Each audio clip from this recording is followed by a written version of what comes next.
Into a bit.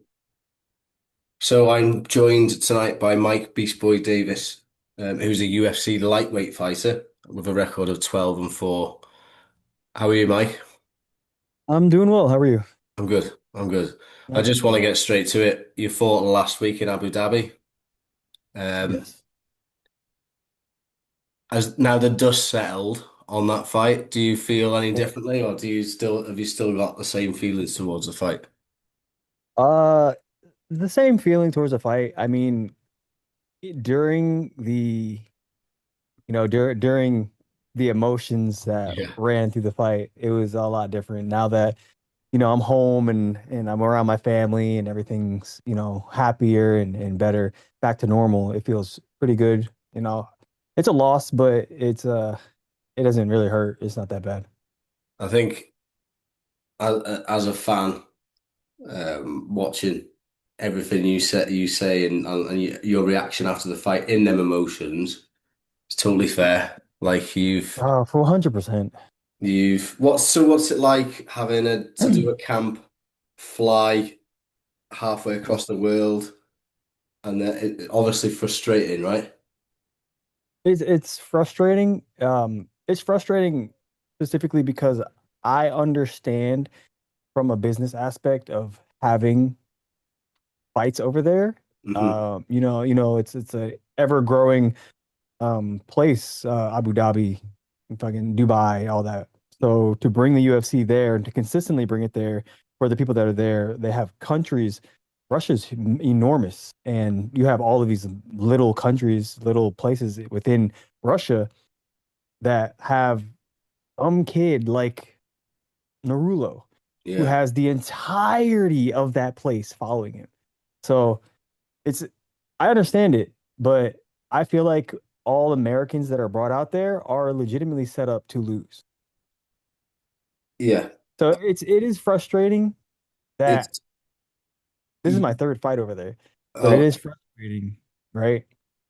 To fly 20 hours uncomfortably, by the way, in economy, uh, to not have your corners paid for, to not have another hotel so your corners and you can sleep peacefully and be prepared for fights and all this.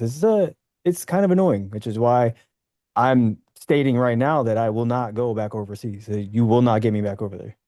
so you want to stay at home and fight on American soil going forward? No. I will only fight in American. I'm not going overseas. So the whole like you so you get one do you get one person that comes out with you as like a corner, not like your Yeah. whole team? No, they will pay for one person, your main coach, your head coach. That's it's Anyone ridiculous. else is up to you to pay for. I had to pay 2,400 to bring my other coach out. And I only brought one. You're supposed to have three. I had two in total. It's like you say they're setting you up to lose. Like because Um, the guys from Russia and the guys that are based out there, they've got their whole team with them. the whole team, their whole crew, they have, Airbnbs, first class flights if they're going somewhere, private jets. Like they're cruising. No USADA. There's no USADA out Wow. there. It's a little. And it's like I remember I went out to Abu Dhabi to watch the fights a couple of years ago, and there was a couple of fights on the card where it was like just a really bad judge's decision, like totally in favor of the Russian or the Dagestani or the Uzbekistan fighter gets the decision every time.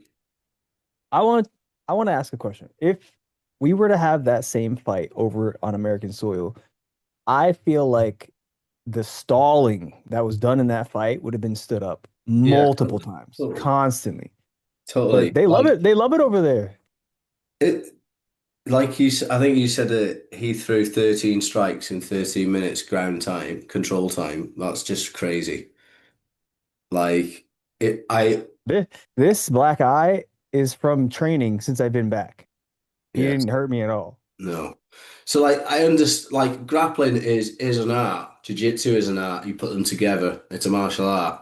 But there's grappling to submit and grappling to strike. That's like I'm sure you as a fighter, if someone's grappling you and trying to let's get a finish or let's get a submission, then that's I fair. understand But that. oh yeah, That's yeah, fair.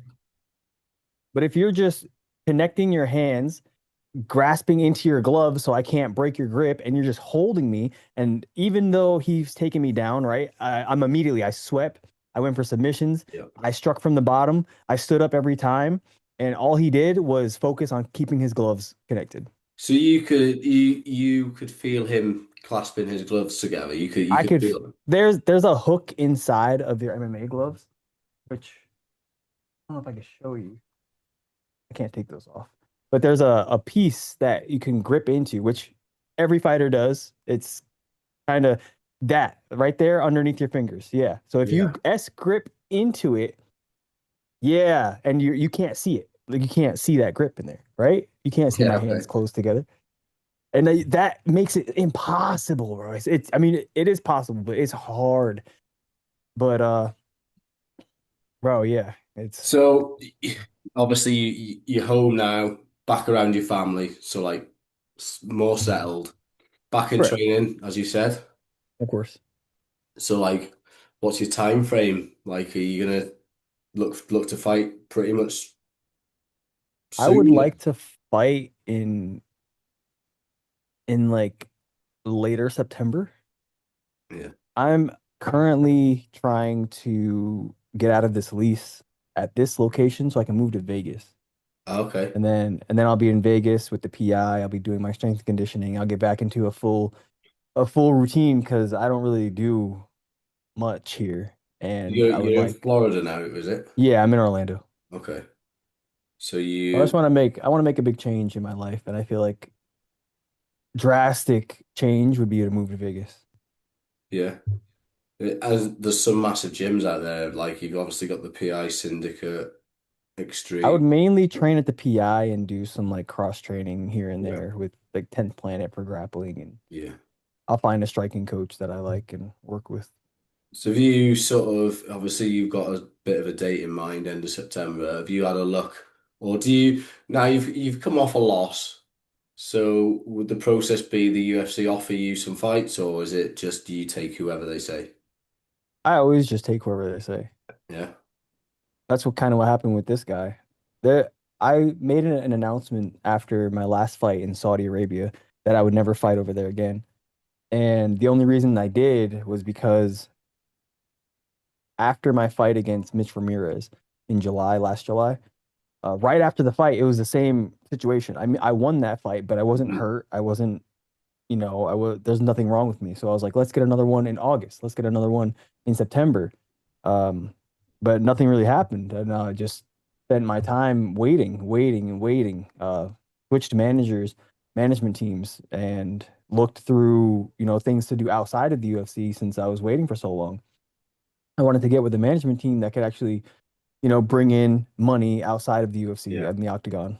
And that whole process took like 3 months for me to go through. And then by the time I was done switching managers, they were trying to negotiate another contract because that Mitch Ramirez fight was the last fight on my contract. Hmm. So now I don't have a contract with the UFC. My new management is trying to get me a new one. Um, it's now February, right? February comes. I end up breaking my rib cage. I broke this bone in my rib, and I was like, okay, now I don't want to fight for like 2 months. Give me two months Hmm. to try and heal this, so I'm not getting smashed. After that, still no announcements of fights and nothing. Just went forever, and then finally 5 weeks ago, I got offered a fight, and I didn't care who it was. It says Narulo, Abu Dhabi, and my very first response was, I do not want to go to Abu Dhabi, Yeah. but it is what it is. That's who they offered me. That's where they offered me, and I want to fight. So I've been trying to fight 3 times a year for so long. For the last since 2024, I've been trying to fight three Mhm. times a year, and they just keep pushing me to once a year, and they blame it on me for my health. I'm healthy. Listen to me. I am healthy right now. I want to fight. I want to fight 2 more times by the end of the year, and I guarantee you it won't happen. So I was listening to a countryman of mine talking earlier on. I think it was on like a TikTok live or a stream or something. Mason Jones, someone you've already fought before and beat. Yeah. So he said that he'd love to run that fight back with you. Um, he feels like I think he went away from the UFC for a while, got some Yeah, wins, come back. He's had a bit of a decent run. for Um, sure. is that like something that would interest you, getting that fight run back, or are you just happy to keep chipping away up the rankings? I'm keep chipping away. Real stylistically, well, not stylistically, realistically, when have you ever heard blank versus blank two outside of the top five? Yeah, Never, never, not even once. It doesn't make any sense. So if he makes it to the top five and I make it to the top five, we'll clash again. yeah, Until then, there's no point. There's 0 point in us fighting again. no, no. That's a good win to have because I followed Mason quite closely and he's kicked on since. Sure. Um, so you signed the fight to fight Nurillo. I'm guessing you got a new contract on the back of that fight. So, Correct. talking about MMA and contracts and finances, what do you think of the PFL and the MVP merger? How do you think that'll affect things for fighting?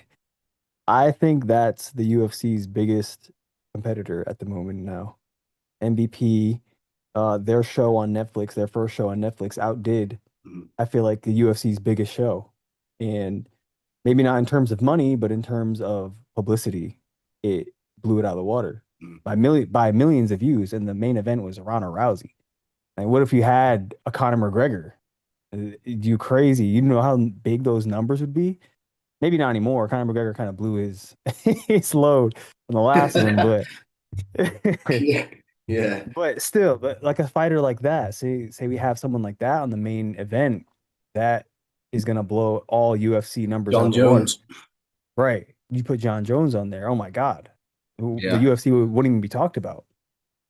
I think it's a great merger for them. I think it'll open up the doorway for a lot of fighters that are getting pushed out of the UFC. There's a new home for them. Um, hopefully, this.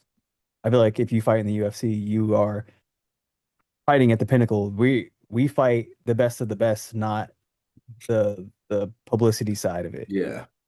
So I think it translates because the people that come over from Bellator or PFL or wherever it may be, whenever they get into like the top 15, then it's they're like getting wrecked.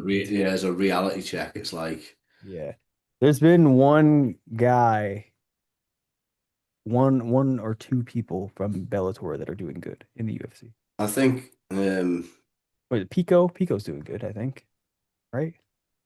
Pico won his last one. He got put I out swear. by Lerone Murphy, Okay, I and remember that. the other guy that's doing really well is Yaroslav Amosov. Oh, he's so good. He'll do great He's anywhere. yeah, I think He is just nasty. he's a dark horse in that division. Hmm. That's for sure.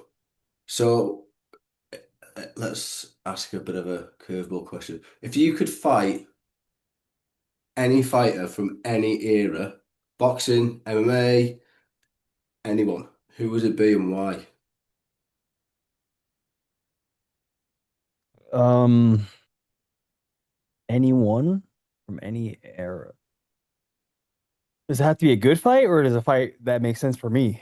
Make sense for you, or something, or like someone that inspired you to get into MMA, or I don't want to fight someone that inspired me. the usual answers are like Mike Tyson, Muhammad Ali, Floyd Mayweather, CM Punk. CM. Yeah. Easy dub. Easy dub, big paycheck, spinning heel kick knockout, bunch of followers. Yeah, sounds good to me. Yeah, it does. So, yeah, load of money, load of WWE revenue, off to the races.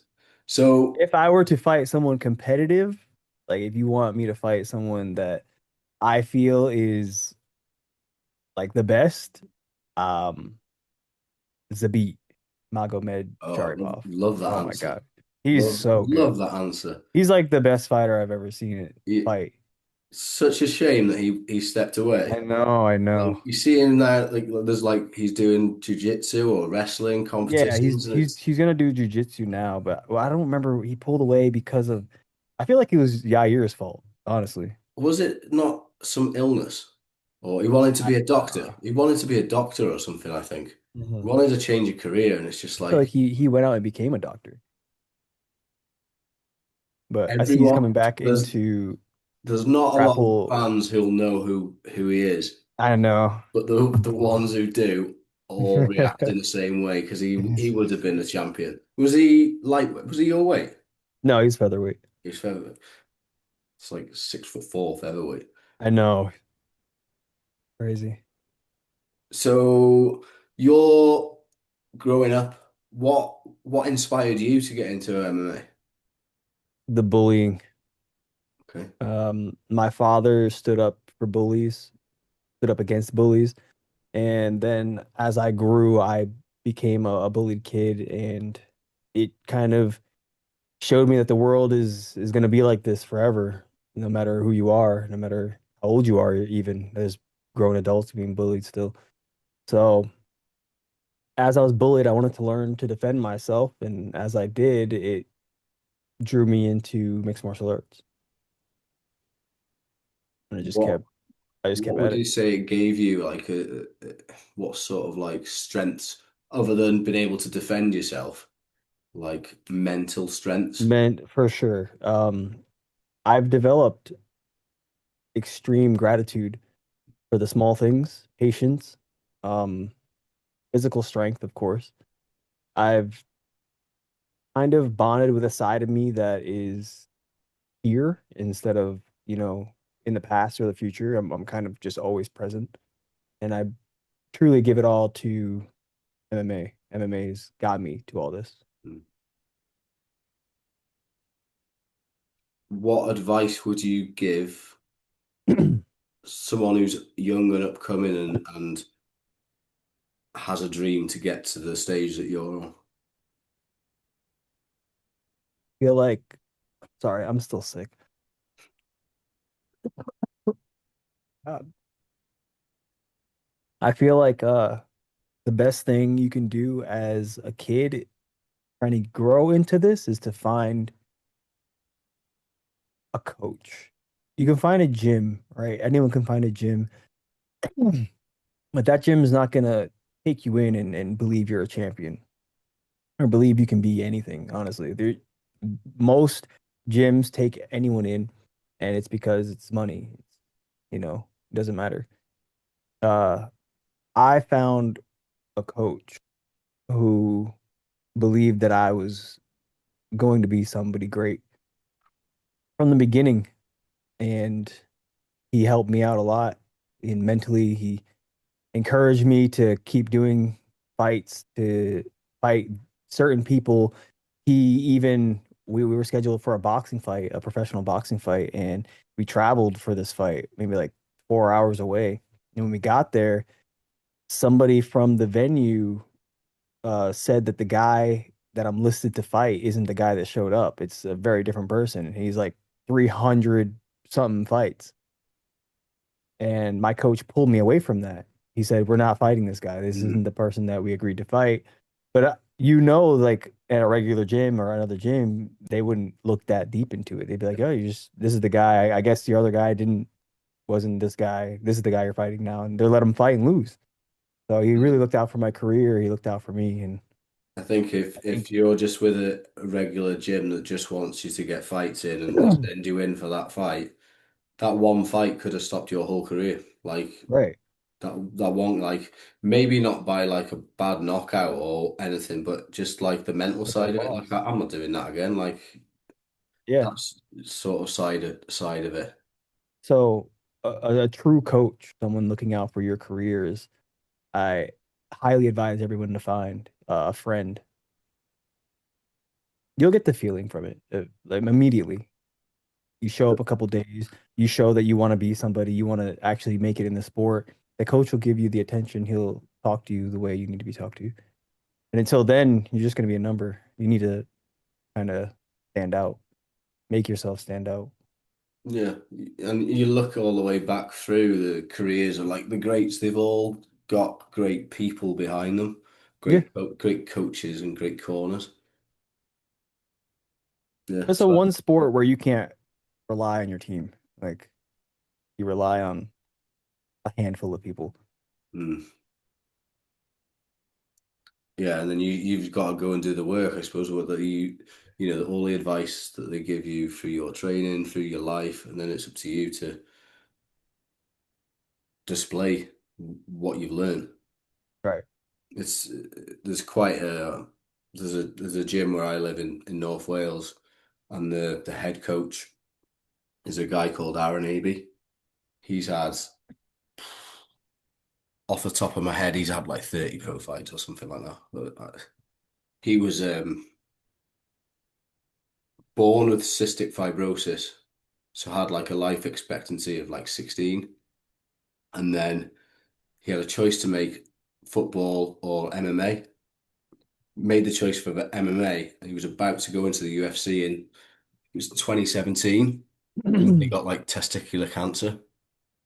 So he was given like weeks to live, and then he come back, and he now fights with Octagon.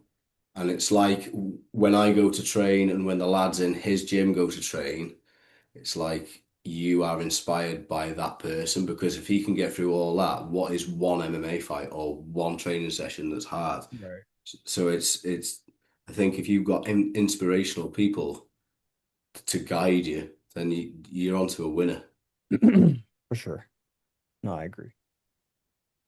So what would your who's the GOAT at lightweight for you in your opinion, at your weight division? I don't know. That's a hard question because I don't really focus on Anyone that asks you. anyone. I barely watch MMA.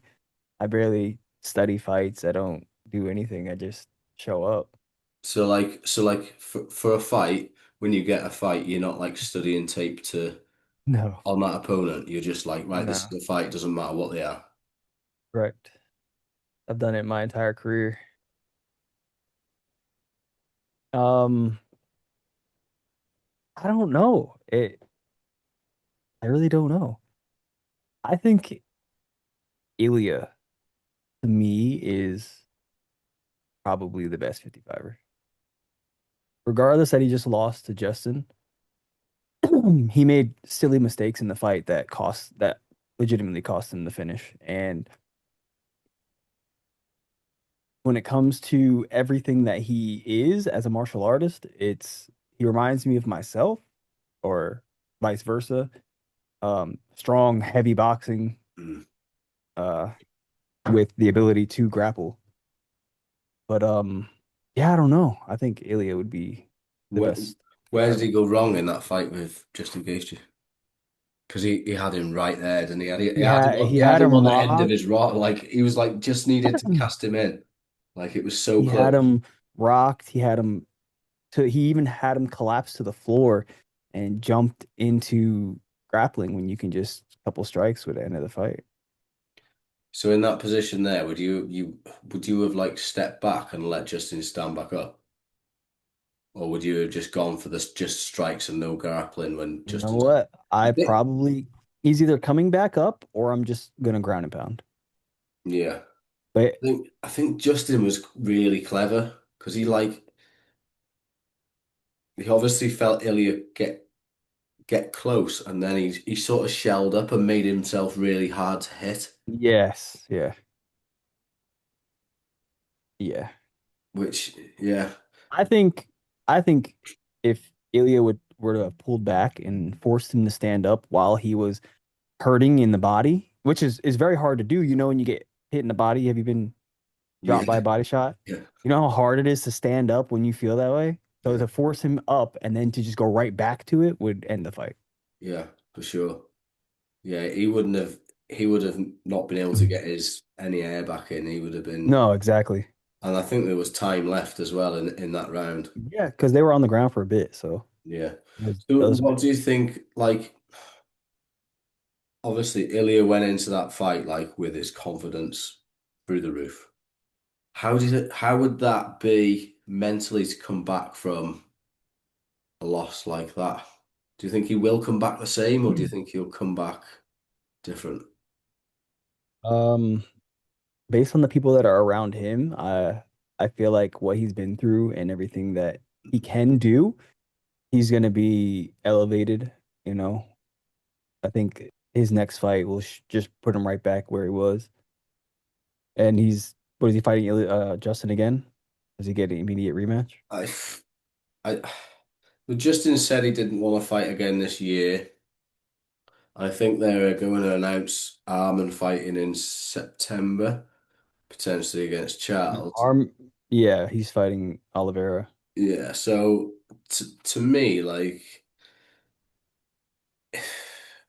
why not do Ilya's comeback fight against Paddy Pimblett? I mean, that'd be a great fight. Because They had beef. They they've had got beef in beef, the and yeah. then it's too like it's.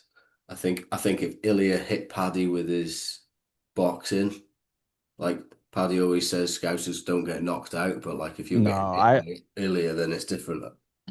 I think it would end the same like uh Max Holloway, never been knocked out, and Yeah, Ilya was that person. yeah. And So I don't have that blatant hate towards Patty that I used to. I spent a good 50 minutes in the sauna with him when he was here in Vegas, and I got to know him a bit. He was very talkative, very open, so he was not a terrible guy. yeah, I think I can see why people sort of take him the wrong way and get rubbed up by him, but like he's a cool guy, and I don't think his skill level's appreciated enough. Like his jiu-jitsu in that fight against BSD was just Oh, for sure. Good. top, top. So were you out in Vegas for 329? The Yes. So then you watched the fight and then flew out to Abu Yep. Dhabi pretty much straight after. What did you think of the Connor, the whole thing? Like, was he injured before the His fight? Was I think he was injured before the fight, and okay? I think the amount of money you make to step into the octagon, maybe he needed a little extra money, maybe I don't know, but I don't know, he did it. Yeah, Whatever. He still he's got paid. Doesn't he's matter. already he's already putting out the like tweets about doing the comeback in next June, July time, and it's don't know. Like for me personally, like watching him in the cage, he didn't have the aura. The Nobody aura was cares. the aura Nobody was cares gone, anymore. Yeah. and Nobody it's cares anymore. yeah, it's like.